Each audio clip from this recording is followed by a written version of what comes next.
down, very deep down, the psalmist passionately declares, "Bless the Lord, O my soul, and all that is within me.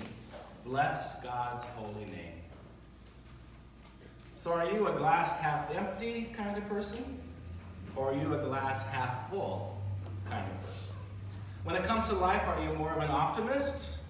Or are you more of a pessimist?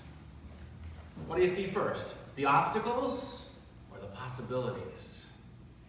When you think about the week that just passed, what do you remember first? The highs or the lows? The blessings or the bummers? When it comes to water, I'm a glass half full kind of person. That's easy, water. However, when it comes to ice cream, I'm definitely a bowl half empty kind of person.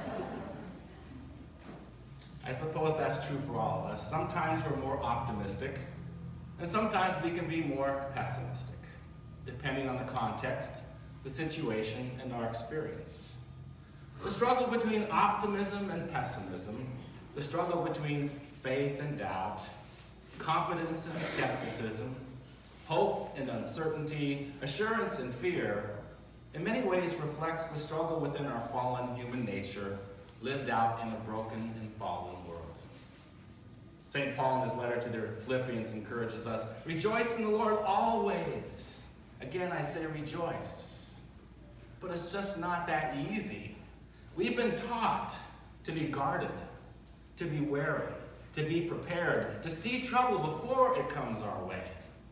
In many ways, we have been trained, and maybe not only trained, you could argue that it is our basic primal instinct to see the glass half empty. That's how we stay alive in this world. Yet we also know that such an attitude, living and understanding life from the perspective of fear and scarcity, has a way of taking the joy of salvation away from our life.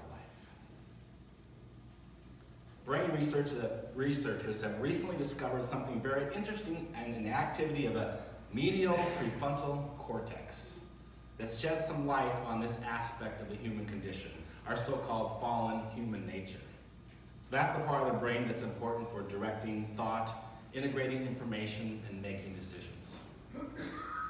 Scientists have observed that the medial prefrontal cortex, which I'm going to now say MPC from now on because I can't say that. So the MPC of people inside that narrow metal tube of the MRI, magnetic resonant imaging machines, so those people inside that tube light up like Times Square when they are prompted to think about themselves. That's an interesting topic. I love it. When they're asked to think about their loved ones, the MPC lights up with activity, but not quite as robustly. And when they are asked to think about people with which they have no personal connection, the MPC barely lights up, it barely responds. And even more interesting, when folks inside those MRI tubes were asked to think about themselves again, but not in the present, but rather in the future, the MPC lit up again, but this time nowhere nearly as strong as it did when they were asked to think about themselves in the present. And the farther out into the future they were asked to imagine themselves, the weaker the MPC brain activity signal became. One of the researchers noted, "Your brain acts as if your future self is someone you don't know very well, and frankly, someone you don't care about." We probably didn't need a $3 million MRI machine to tell us that human beings are extremely self-centered creatures who are hopelessly obsessed with their immediate needs and desires. But it is very interesting to note that perhaps we are to some degree wired that way. Somehow wired for self-preservation as a species. Perhaps even wired to see the glass half empty. And yet at the same time, we are invited by the saving grace of God to be transformed unto a new creation, to love our neighbor and even the stranger, and even ourselves in the future, to someone who is created in the image of God. We are, as Luther taught, both sinner and saint at the same time, trying to work out our salvation. In today's appointed psalm, the psalmist begins with a great outburst of praise, an outburst that comes from a deep down place, from the place that is the essence of who you are, the gift of life that is uniquely you, from the nephesh, the Hebrew word for soul. Note that it does not come from the medial prefrontal cortex. I can't say all those science words. The psalmist proclaims, "Bless the Lord, O my soul. Let all that is within me bless God's holy name." Those words are not spoken from a self-centered place, from the perspective of fear and scarcity, from a pessimistic stance. No, they are spoken by someone who has been touched by the saving grace of God, someone who knows joy deep down, someone who sees the glass not just half full, but somehow filled to overflowing, someone whose faith experience and faith practice has completely rewired their brain, their approach to life. In their salvation, they have evolved, reframed their memories into blessings, and transformed their understanding of life into that pure joy that we all desire. An old Jewish story. A theology student once asked his teacher, "How is it possible to bless God with the same amount of enthusiasm in the midst of good times and bad times?" The teacher replied, "Go and ask that question to my brother who is working in the library." When the student arrived in the library, he saw an older man, a man who moved slow and appeared broken and bent, a man he could easily discern had known suffering and poverty his whole life. He approached the man and asked him, "How is it possible to bless God with the same amount of enthusiasm in the midst of good times and bad times?" The old man looked up with a puzzled look on his face and answered, "But why are you asking me? How could I know the answer? Nothing bad has ever happened to me." Sometimes it's all about your attitude, your perspective, what you remember, and the way you remember. What would it take for us to fully embody the words of the psalmist? "Bless the Lord, O my soul." What would it take for us to truly walk in the faith of the old man in the library from our story? "Nothing bad has ever happened to me." What would it take for us to truly know and experience the joy of our salvation? Today's appointed psalm, Psalm 103, "Bless the Lord, O my soul," gives us a few good suggestions of how we might enter into that life. It begins with the first word, bless. The Hebrew word for bless is closely related to the Hebrew word for need. So it is the first step towards experiencing the joy of our salvation is to drop down to our knees, to assume a posture of humility. We are invited to kneel before God and offer a blessing, to humbly acknowledge that we are not the center of the universe, to step away from making life all about ourselves, and in doing so begin to see and to experience all the good that is all around us all the time, even in the midst of what some might consider hard times. And from our knees, we are invited to speak from that deep down place, from that place that is the essence of who we are, the nephesh, from the soul.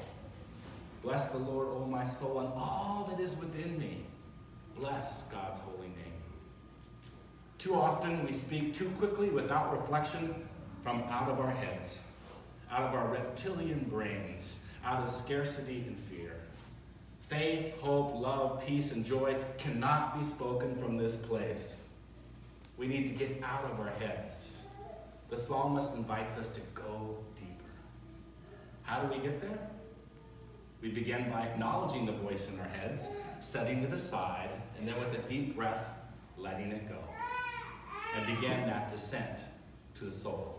We get there by practicing silence and reflection, prayer and meditation. We get there via worship, music, and the arts.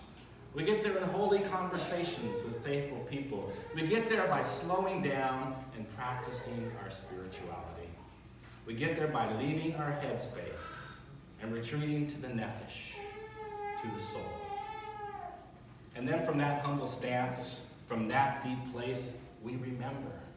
Bless the Lord, O my soul, and do not forget all his benefits. Our minds, our brains, the MPC are often haunted by memories deeply seated in worry and distraction. The stupid little things that get blown out of perspective that keep you up at night. The little meaningless things that can cause us to overlook the bigger, more significant things. The soul, however, remembers the things that really matter. The soul remembers love. The love that saves and the love that lifts you up as on wings of an eagle. St. Paul writes again in Philippians, "Finally, brothers and sisters, whatever is true, whatever is noble, whatever is right, whatever is pure, whatever is lovely, whatever is admirable, if anything is excellent or praiseworthy, think about such things, and the God of peace will be with you." These are the things that belong to the soul, that belong to love. Psalm 103 goes on to remind us, "The Lord works vindication and justice for all who are oppressed. A life of joy is a life of service to others, especially those who have been marginalized and left behind by society, the so-called least of these." I'm reminded of the quote that I shared with you a few weeks ago from Rabindranath Tagore, the 19th century Nobel laureate poet. "I slept and I dreamt that life was joy. I awoke and saw that life was service. I acted and behold, service was joy." A life of meaning and purpose, a life in service to others, keeps us humble and gracious and gives us peace and helps us to live deeply from the depths of our soul. The psalmist concludes with the heart of the gospel. "The Lord is merciful and gracious, slow to anger and abounding in steadfast love." All these words will be fleshed out in Jesus, the one in which God will humbly descend into our midst, live out a life of servanthood, and deeply touch the human heart, and reveal the nature and power of God's unconditional, unfaltering, resolute, constant, and steadfast love for us and for all of creation. Psalm 103 points to Christ and encourages us to be like Christ, strengthens us to be Christ-like. May this same Jesus find his way into the depths of our hearts, the depths of our souls, and set us free to live fully in the moment, thankfully and abundantly, humbly and faithfully, in grace and love, and fully able to join the refrain of the psalmist. "Bless the Lord, O my soul, and all that is within me. Bless God's holy name." Amen. I invite you to